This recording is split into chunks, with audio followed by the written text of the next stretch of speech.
Добрый день, мои дорогие друзья. Сегодня я сниму достаточно актуальное видео. Сейчас такой сезон, пора таких простудных болезней, вирусных болезней, заболеваний.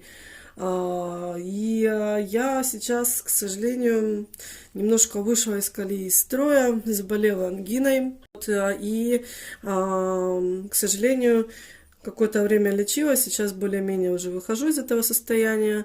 И хочу снять для вас видео, когда уже проходит основной этап заболевания, начинается затяжной кашель, либо который может перерасти даже в бронхит, это заболевание. И по кашлю, по ощущениям, в принципе, вы, я думаю, можете понять, то ли это просто какой-то такой отходняк уже от болезни, то ли это что-то уже такое серьезное. Вот. Я сначала думала, что просто отходняк, но сейчас я понимаю, что нет. Кашель мучает очень сильно, поэтому для этого я вам расскажу, чем я лечусь. Естественно, да, есть какие-то определенные лекарства, но есть средства народной медицины, которые, наверное, многие знают, многие, может быть, пользовались этим средством, а может, для кого-то это действительно будет в новинку, и это действительно может помочь вам. Это редька и мед. Вот я вам просто показываю, как выглядит черная редька. Именно черная редька используется для лечения кашля.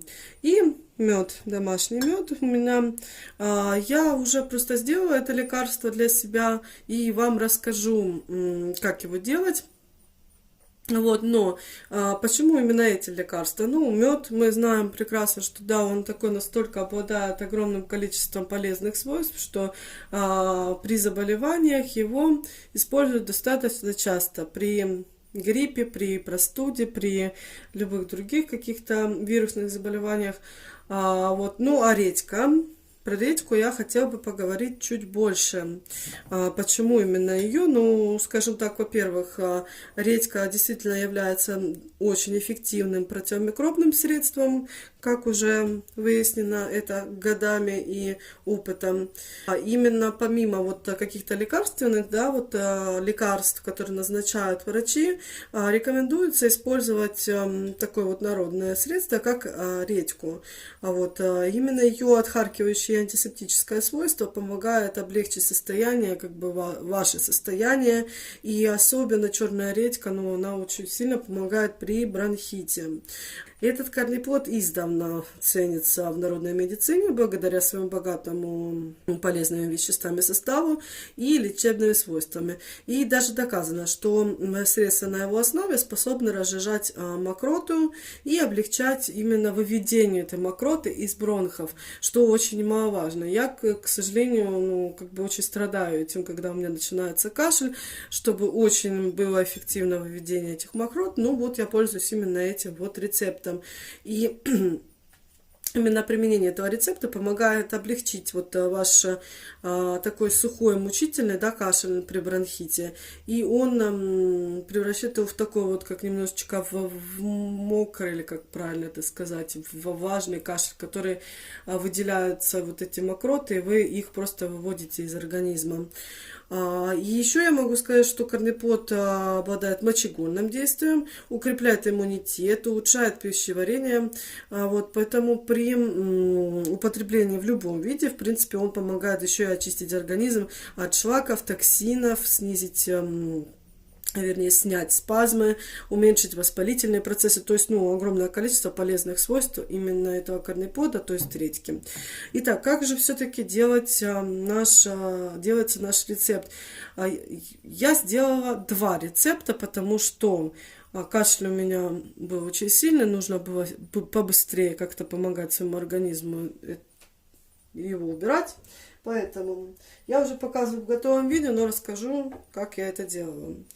У меня 2 вида моего рецепта. Первый. Во многих советах говорят, что корнеплод не надо очищать, можно просто срезать низ и верх. Нашей редьки, тут низ и верх, да. Здесь вырезать отверстие, сюда закладывать мед и ложить в тарелку. Я его очистила. Кожуры прорезала такое отверстие, положила сюда мед, и уже у меня здесь выделяется сок. Вот, но опять же, это очень долгий рецепт для выделения сока, даже в таком количестве. Вот я это сделала, поставила в холодильнике на протяжении где-то 10 часов. Должна простоять редька, чтобы выделился сок. И есть более быстрый рецепт. На терке натирается редька, перемешивается с медом, и уже именно сок, который вот можно употреблять, он примерно выделяется через 3 часа, то есть достаточно быстро. Вот. Но единственный минус этого рецепта, что сока выделяется намного меньше, чем при первом рецепте. Ну, как бы, в принципе, я думаю, вам подойдет хоть тот рецепт, вы выберете, как вам удобнее, как вам быстрее нужно это сделать, либо можете подождать. Как употреблять? Употреблять 3 раза в день после еды по чайной ложке.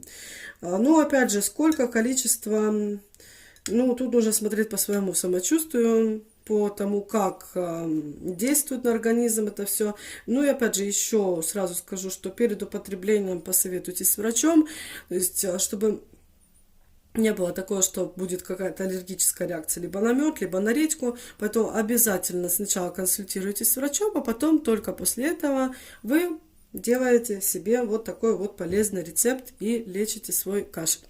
Убираете, вернее, его. Что ж, на этом все. Будьте здоровы. Подписывайтесь на мой канал. Впереди очень много полезных видео. До скорых встреч!